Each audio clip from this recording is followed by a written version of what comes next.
We were very fortunate to be joined this morning by Martaza Hussein of Drop Site News. He's going to help me cover a couple of topics here. It's great to see you, Maz. Hey. Thanks for having me. Yeah. Of course. So, we mentioned on the show yesterday that Tucker Carlson recorded a sit-down interview with the president of Iran. There were a few different moments that I thought were interesting. First of all, I just think it's important to hear the perspective of the Iranian government. How they're viewing all of this. And, you know, what their position is, which is something you very rarely hear in Western media. So, I thought this was significant for that reason. But, let me start off by getting your reaction to this particular clip. Tucker asked the president of Iran, "Do you plan to re-enter diplomatic negotiations?" Of course. Previously, the negotiations that the Trump administration was engaged in seemed to have some possibility. At least before they drew a hard line on zero Iranian enrichment.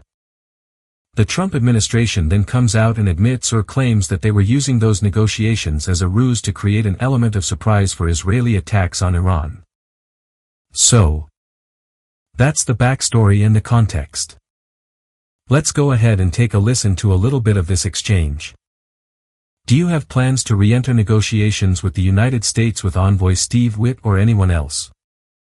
And if not, what do you think will happen? We see no problem in re-entering the negotiations. But before that, I have to remind you that because of the atrocities by the Zionist regime, by Israel, not just against my country but in the whole region, we are now facing a crisis that the people are facing. We need to put it behind ourselves. Our commanders were off duty.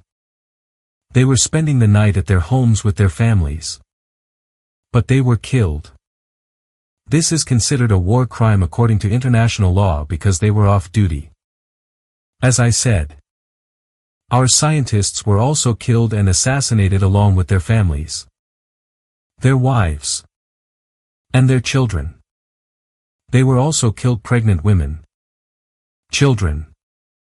They were killed in the atrocities, in the attacks of the Israeli regime.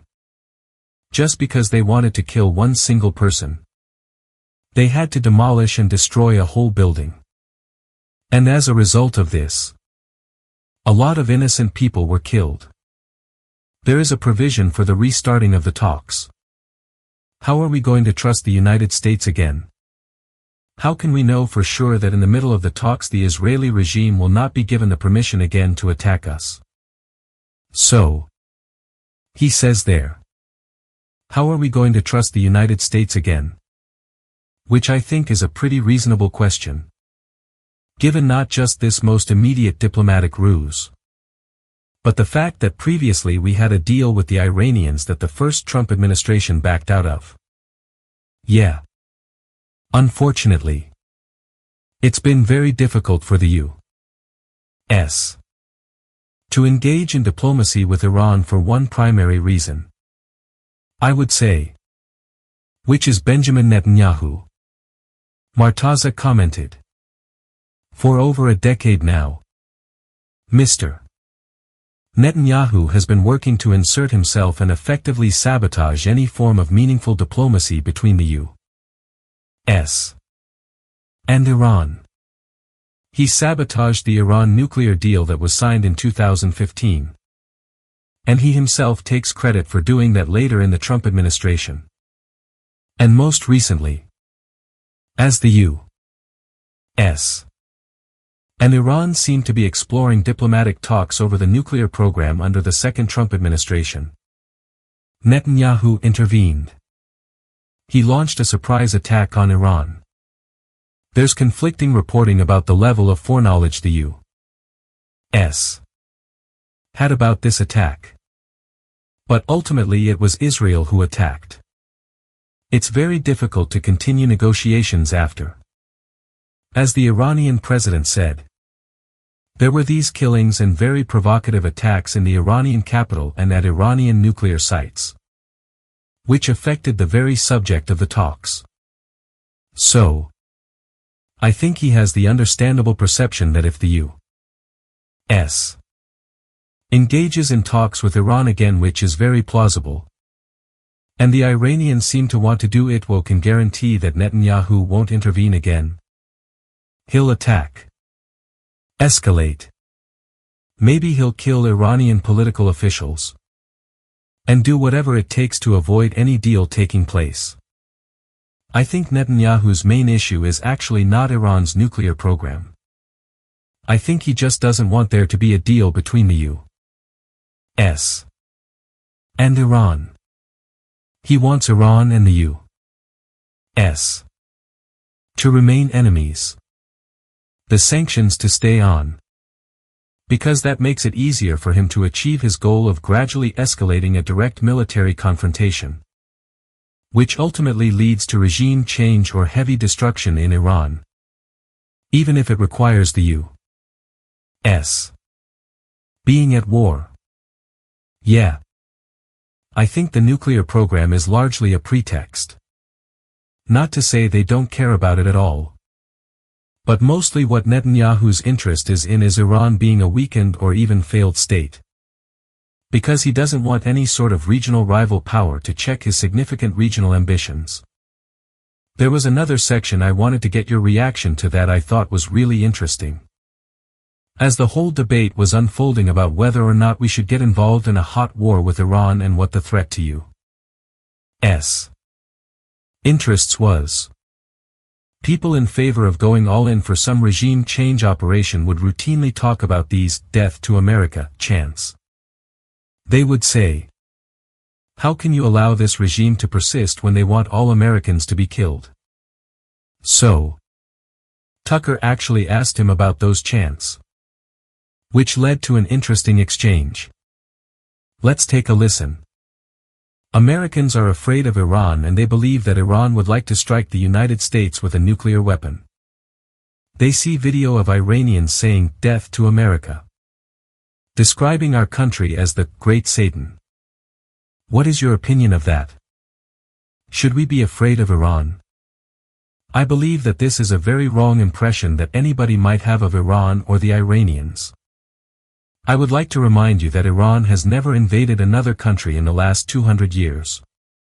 When they say "death to the United States," they don't mean death to the people of the United States or even to the officials of the United States. They mean death to crimes. Death to killing and carnage. Death to supporting killing others. Death to insecurity and instability. An Iranian killing an American, have you ever heard that? Or a terrorist that was Iranian and carried out a terrorist attack against Americans? No.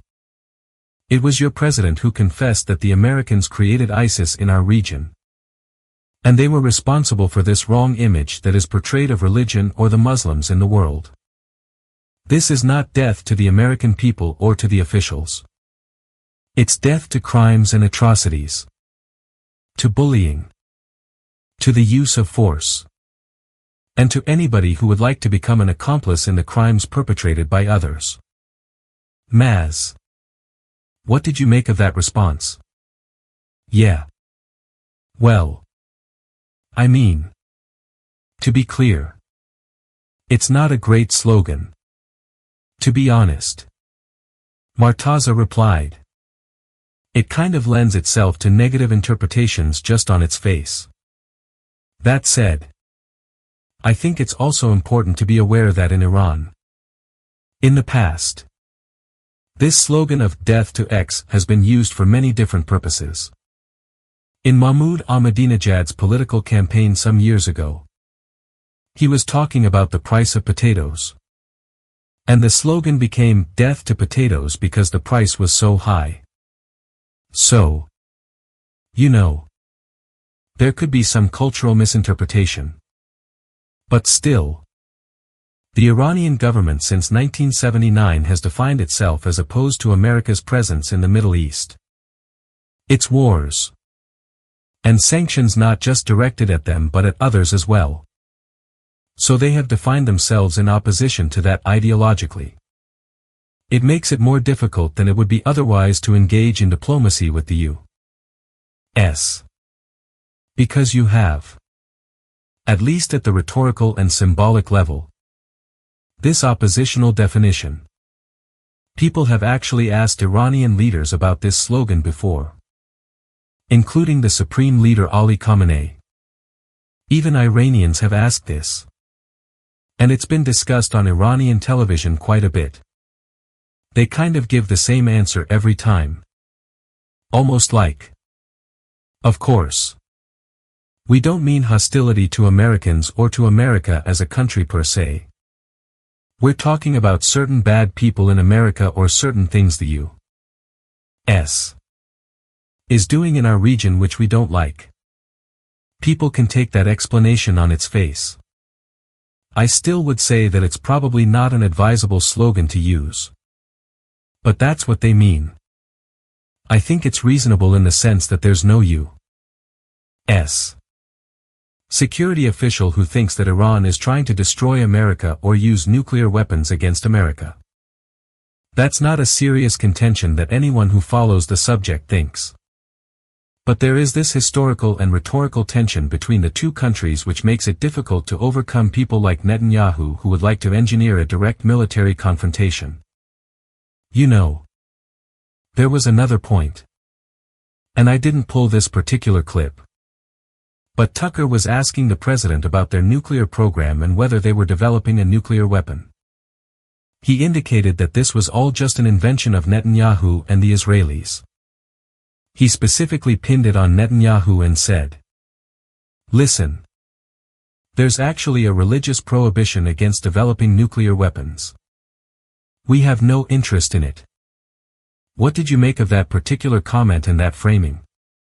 So, the current Supreme Leader of Iran has issued an edict saying that nuclear weapons are against our values and religious beliefs. Martaza explained. He's called them evil weapons that they don't want to introduce to the region. We don't really know in a sense what that means per se. But I think it's very clear if you look at Iran's behavior over the last 20 years. They haven't been rushing to get a nuclear weapon. They could have gotten one many times. North Korea got a nuclear weapon in that same time frame. The Iranians have not tried to develop a nuclear program for the purpose of getting a weapon. They've done it to give themselves leverage for the removal of Western economic sanctions. They never enriched uranium up to weapons grade. They enriched it past the grade used for energy. But they kept it in a gray zone. They never treated this seriously as a weaponization program. In a way, that endangered them. Because if you're going to have a nuclear program at all and you're on bad terms with the U.S., you're opening yourself up to scrutiny. In my opinion, you either go all the way and develop a nuclear weapon to get a deterrent that protects you like North Korea, you just give it up entirely. Getting nuclear latency. Having a program but not weaponizing it. Kind of gets you the worst of both worlds. You get attacks by the Israelis. You have sanctions. You're a pariah. But you don't actually have a nuclear weapon to defend yourself. I think most security experts have assessed that the Israeli attack last month would not have happened had the Iranians developed a nuclear weapon. Their policy, I think, is true to date. But it hasn't really gotten them much.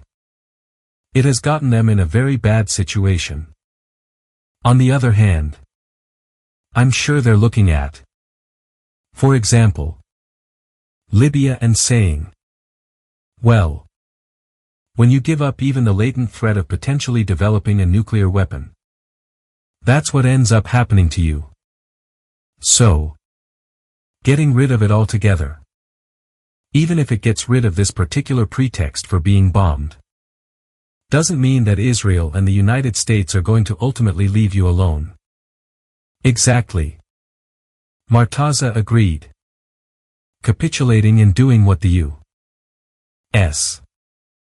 Or Israel wants right now a full dismantling of any enrichment capacity. The Libya option, as it's called, is not a very attractive option. It's very dangerous for Iran because it could be interpreted as weakness. It could invite them to keep pushing their advantage and strike while there's blood in the water. I think the Iranians are very much thinking of what happened to Libya and Muammar Gaddafi.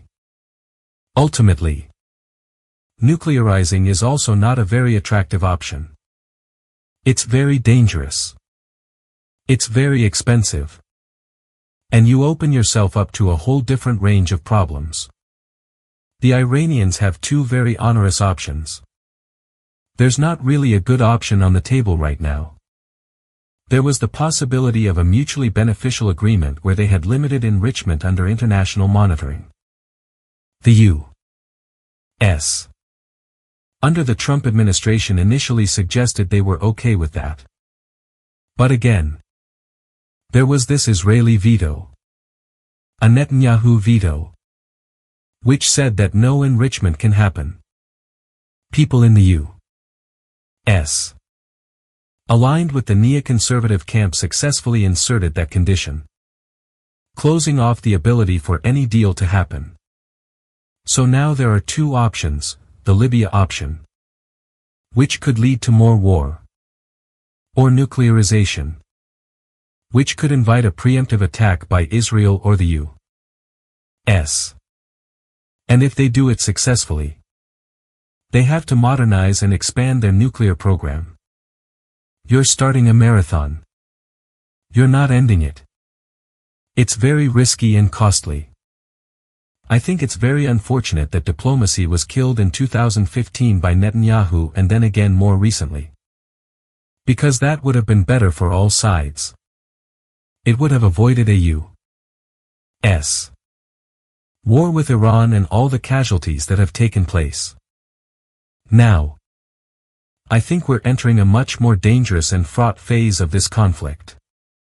Ultimately, this entire discussion reveals just how precarious the situation remains. The path away from the brink of war is not paved with more threats or sanctions, but with the difficult, often frustrating, work of communication. Hearing these perspectives, even when they are uncomfortable or come from leaders we oppose, is a critical first step toward de-escalation. It helps us understand the deep-seated mistrust and historical grievances that fuel the fire, reminding us that behind the geopolitical chess match are millions of ordinary people in all nations who simply wish to live without the constant shadow of conflict. Finding a future where diplomacy isn't a ruse, but a genuine bridge to peace, depends on our willingness to listen. If you believe in the importance of these nuanced conversations and want to support media that goes beyond the headlines, please hit the like button or leave a comment below. It really helps get the show to more people. And if you'd like to get the full show, ad-free and in your inbox every morning, you can sign up and subscribe at breakingpoints.com. Thank you for watching and for being part of a community that values independent thought.